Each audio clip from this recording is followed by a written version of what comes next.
Hey guys, I haven't seen you in a while, and I'm really bummed that this is how, this year is ending for you. Um, but I do have a really cool project for you guys to end with. So I'm going to go through that, and if you have any questions, just let me know. I miss you all, and hopefully you're doing okay, and your families are doing okay, and this is crazy time, so let's just see what we can do. So for your next project, you are going to be reworking a graphic novel. So what you're going to do is you're going to pick a book that people have heard about. So it can't be some weird obscure book that nobody has ever heard about but you. And we're going to be redoing it into like this comic format. So let me kind of go through this with you quick. You're going to get a copy of this PowerPoint so you can go through it on your own. But I figured this is the best way to kind of get us started. So really, this is about the cover. So you're recreating this. So it should be uber important. It needs to grab the reader's attention. It needs to kind of talk about the things that you're looking at and all that fun stuff. So let's go. So like I said, you need to be able to sell this. So your drawing has to be on point, and we're going to really be focusing on that like comic ink classic shading for this project. Okay, so why is the cover so important? Number one, it is the front face of your story. If you have a bad cover, nobody's going to want to pick up your book. Okay, it's the main focus. Okay, and it should be an illustration that reveals some sort of content. Think of it as like a teaser trailer. Now, basic objectives, we're going to go through this as we go, but essentially your first step is going to be redesign the book cover, and your second step is going to be use that comic shading style to complete the book. So, first you need to do is pick the book. What I'm going to have you do is send me a remind message or send me an email with what your book is so I can give you the okay before you start. Okay, you're going to be brainstorming. You're going to get a worksheet. I want to see 3 thumbnail sketches. So please make sure those thumbnail sketches come with, places where, your title's going to be. All of those information that I'm going to give you on a checklist, you need to make sure you put in your sketches. It doesn't have to be like it completely, but it has to be like a little scribbled in line so I know that text is going there. Okay, so kind of like these, they have spaces blocked out for some of that important text or for like the barcode. Okay, you're going to be creating 3, and don't forget I'm going to be giving you a worksheet for that. Okay, what elements does your cover need? They're all right here on the side. So I know some of these are going to be kind of funky, like publisher. You might not need that, but you might want to. If your book is like super long and you have to break it up into, a couple sections, you might have like a series 1, episode 1. And you might need to go from that. Okay, for your author, obviously it's the writer of the book. For your illustrator though, that's where your name's going to go into this design. Okay, so big ideas. I need you to focus on your layout, your fonts, and some kind of attention grabber to get people like interested in this. Okay, so your title and cover art need to connect. So make sure it makes sense together, and make sure that your title font makes sense with your story. Okay, and then here's some tips. I'll let you read through that later and some examples. Okay, you need to think about what characters are you going to show. Are you going to just show the main character, or are you also going to show, the villain of your story? So that's kind of up to you. Okay, so here's some more character tips. I'll let you read through that. I'll have that all ready to go for you.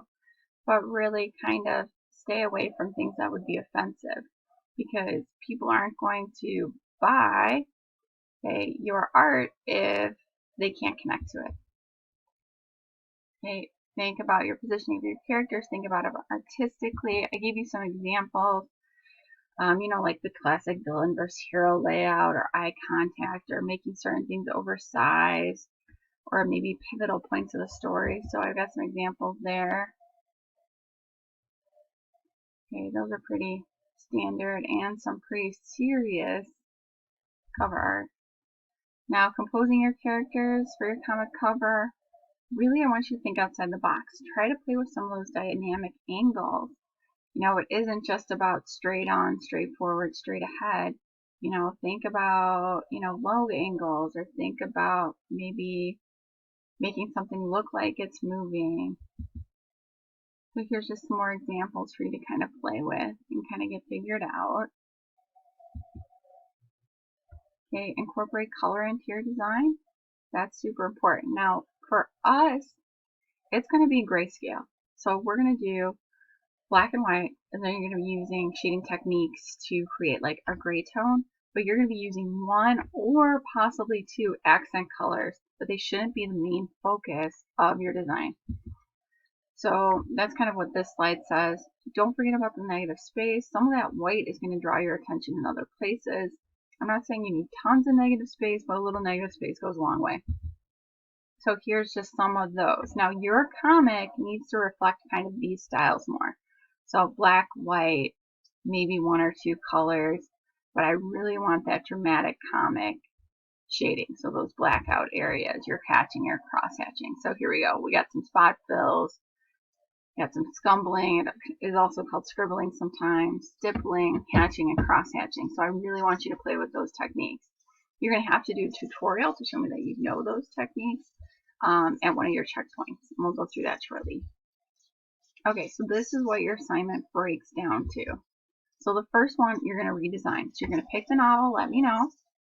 Okay, you are going to get the PDF worksheet. You're going to have 3 spaces to kind of rework your design. So come up with 3 ideas.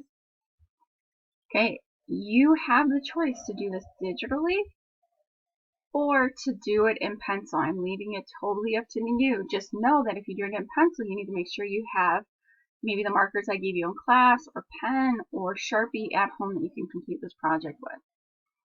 Okay, so first is choose your book, do your worksheet with your sketches, and submit it.